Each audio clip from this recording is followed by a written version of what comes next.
I am very excited to start a new series of videos talking about Beowulf, Age of Heroes. This is a really terrific RPG designed for playing with one player and one GM. It uses the open gaming license from D&D 5e, so if you are already playing that game, a lot of the systems will feel very familiar. However, there are a lot of amazing new rules and mechanics that I just love, and will cover in the coming videos. The good people over at Handiwork Games were kind enough to send me a copy of this beautiful book, so let's get started with character creation. To begin, we'll come up with an idea for a heroic character, and then see how close we can get to that. I'm picturing someone who was raised as a thrall to a master who was decent enough as far as that goes.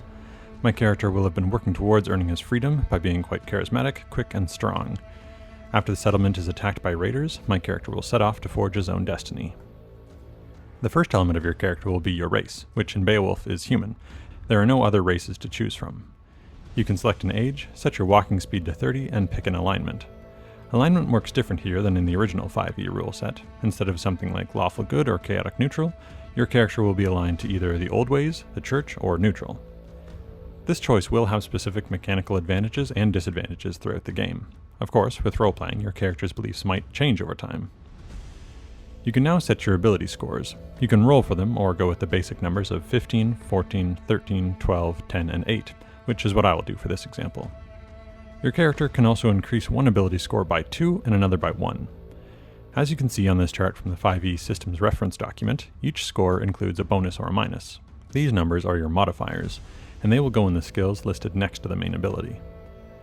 There's going to be a lot of numbers coming up. If you've played RPGs before, you'll be able to figure out what they do. If this is your first one, I will end the video explaining what the numbers do specifically. For now, high numbers are better, lower numbers are less good. Next up, choose a quirk. This is a little bonus that will help your character with certain things, almost like a very minor feat. Moving on, choose a background. This will give you 2 skill proficiencies, a tool proficiency, and some equipment.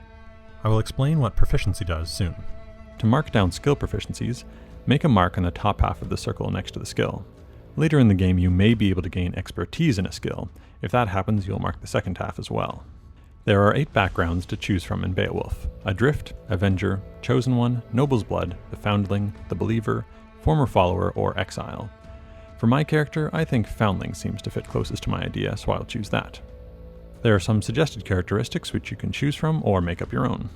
Your background will also give you a feature, such as this one, which lets me give myself advantage on an initiative roll once per short rest as long as I'm not surprised.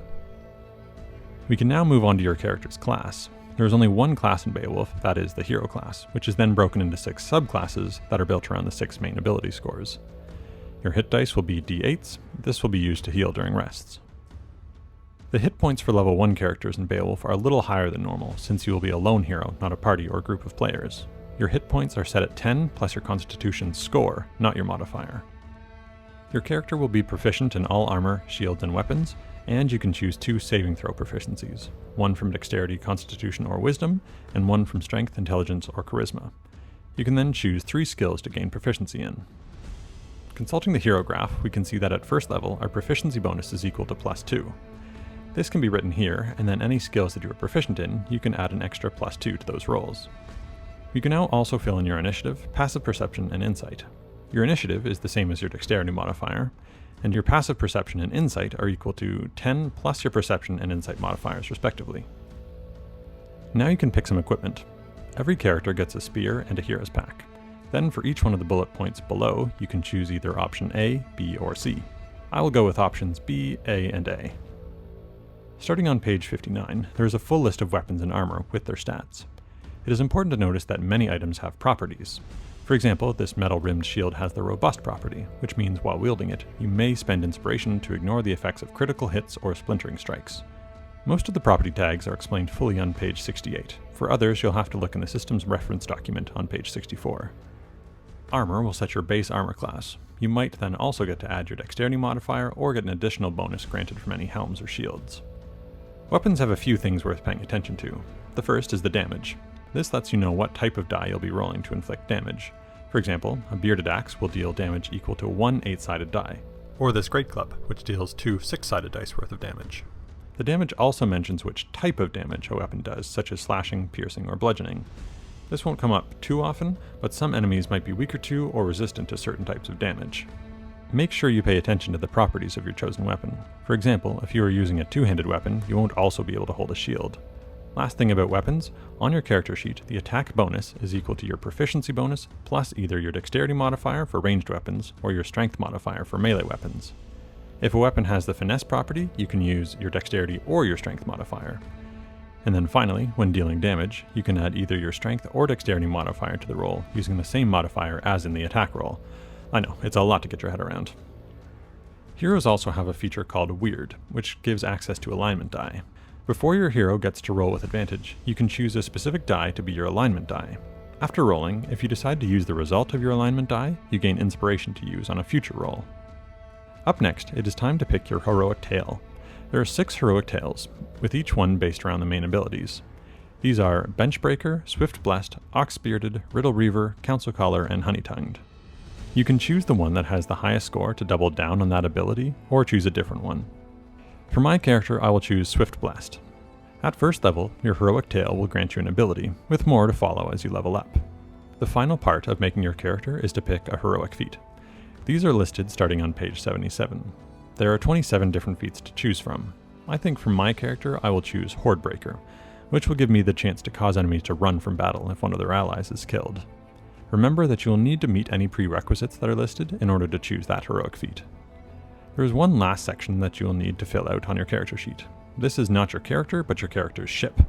Every hero in Beowulf has a ship to travel the Whale Road. There are only 2 choices off the start. You can have a long-sided ship that is fast but cannot carry as many people or as much supplies, or a wide-beamed ship, which is better for longer voyages but not as fast. The table on page 74 shows how to calculate these scores. Over the course of the game, you will have opportunities to add gifts to your ship to improve it, but your ship may also gain burdens, which will weaken it. To end, you'll notice that there is one important section that is not filled on your character sheet yet. This is the maximum followers. I will cover what followers are and how they work in the next video, but if you want to fill this in now, the maximum number of followers you can have is equal to twice your proficiency bonus plus your charisma modifier. You are now done building your character, which means this video is all done. There will be a number of future videos explaining the different systems in this game, and then hopefully an interview with the writers. So, if you have any questions you'd like to ask them, let me know. Now, if this is your first RPG using the 5e system, I'll explain how these numbers work. For most of the game, you won't need to pay too much attention to your ability scores, unless something specifically calls for it, such as this knee-length mail hauberk, which can only be used by someone with a strength of at least 13. Pretty much all the other numbers that you will be using have a plus or minus next to them. Those will come into play when making an attack roll or ability check. You will roll a 20-sided die and then add or subtract that modifier from the roll to find your result. 90% of the rolls you make will be with a 20-sided die. The only time you don't use a d20 is when dealing damage on successful attacks. For those, you will roll the die listed, for example 1d8, or 1d10 if using both hands, and then add the modifier listed with the weapon. Lastly, there is your passive perception and passive insight. These will be used by the GM running the game to determine if you notice something without asking you for a roll. That is finally all you need to know. As mentioned, the next video out in this series will be about followers. As well, I'm still working on landmark adventures for the One Ring. Thanks so much for watching, and have a great day.